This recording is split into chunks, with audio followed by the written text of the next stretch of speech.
একটা মোগলাই পরোটার দাম, ডাবল ডিমের পরোটার দাম 70 থেকে 80 টাকা। কারণ সব কিছু জিনিসের দামই কিন্তু বেশি। ডিমের দাম, ময়দার দাম, তেলের দাম। তো প্রতিদিন কেন মোগলাই বাহির থেকে কিনে খেতে হবে?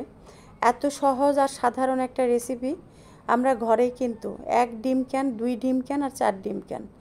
ঘরে আমাদের সবসময় ডিম, আটা, ময়দা না থাকলেও আটা কিন্তু ঘরে থাকেই, সবার ঘরেই থাকে। আর ছেলে মেয়ে, বাচ্চা কাচ্চা যদি থাকে ঘরে তাহলে তো কথাই নেই।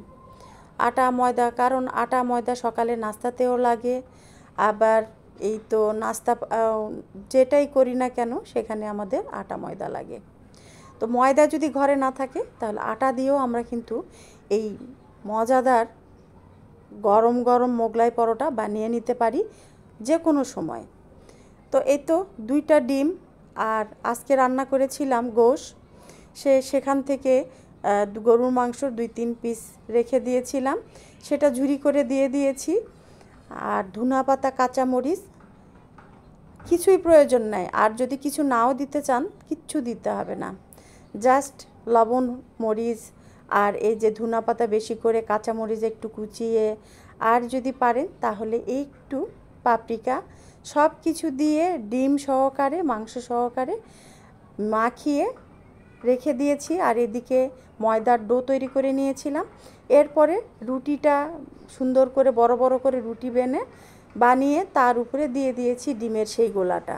তারপর চারধার সুন্দর করে মুড়িয়ে দেখতেই পেলেন ছেড়ে দিলাম তেলের মধ্যে। খুব একটা বেশি তেলের মধ্যেও কিন্তু দেই নাই, যতটুকু তেল দিয়েছি সেই তেলটা আমরা রান্নাতে ব্যবহার করে নিতে পারবো। তাহলে কি হলো, হোটেলের সেই বাসি তেলের মধ্যে ভাজা আর এই জিনিসটা খেতেও হলো না, আর কোনো ধরনের কোনো সমস্যার ঝুঁকিও থাকলো না। হাতে তৈরি গরম গরম এইরকম মুখরোচক মোগলাই পরোটা আপনি প্রতিদিন খান না কেন, এটা কিন্তু স্বাস্থ্যসম্মত যদি আপনি ঘরে তৈরি করেন। তো এই তো হয়ে গেল। কেমন লাগলো আজকে আমার এই মোগলাইয়ের রেসিপিটা? দেখেছেন কতটা সহজ আর এত ক্রিস্পি হয়েছে। তবে আজকে আমি আটা দিয়ে না, ময়দা দিয়েই তৈরি করে নিয়েছি। এখানে 1.5 কাপ মোটেই ময়দা ছিল, 1.5 কাপ ময়দা আর 2টা ডিম আর 2-3 পিস গরুর গোশ হয়ে গেল। যদি চিকেন রান্না করা থাকে তা আপনারা চিকেনটাও ঝুরা করে দিতে পারেন। আর চিকেনের সাথে যদি চিকেনের মশলাটা থাকে তাহলে তো আর কথাই নাই, মশলা সহ চিকেনটা ঝুরা করে একটু ভেজে নিলেন। এরপরে ডিমের সাথে ভালো করে একটা অমলেট তৈরি করে নিলেন। এরপরে এই যে এইভাবে রুটির উপরে ছিটিয়ে চারধার মুড়িয়ে ভেজে নিলেন, বাস হয়ে গেল। টমেটো সস তো আমাদের প্রত্যেকটা মানুষের, আমাদের সবার ঘরেই থাকে। আর এই টমেটো সসটা কিন্তু আমার তৈরি করা। আর আমি কিভাবে টমেটো সস তৈরি করি টমেটোর সময়ে, সেটা কিন্তু আমার পেজে দেওয়া আছে। যদি আপনারা চান তাহলে আমি আবার নতুন করে লিংক পাঠিয়ে দেব। বড় একটা শসা কেটে নিয়েছি। হয়ে গেল মজাদার একটা নাস্তা সন্ধ্যায়। কারো কিছু বলার নাই, সবার পছন্দ, সবাই পছন্দ করে।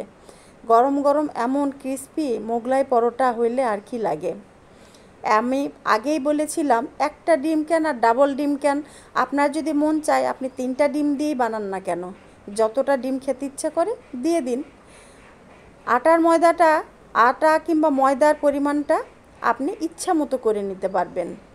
আর ডোটা তৈরি করার সময় একটু তেল দিয়ে মেখে নেবেন। ময়দাটা 5 মিনিট আগে যদি মাখিয়ে নিতে পারেন তাহলে খুব সুন্দর মুচমুচে হবে।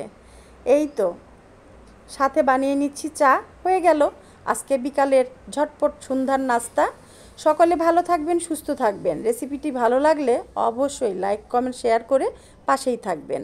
আজকে পর্যন্তই। শুভ সন্ধ্যা।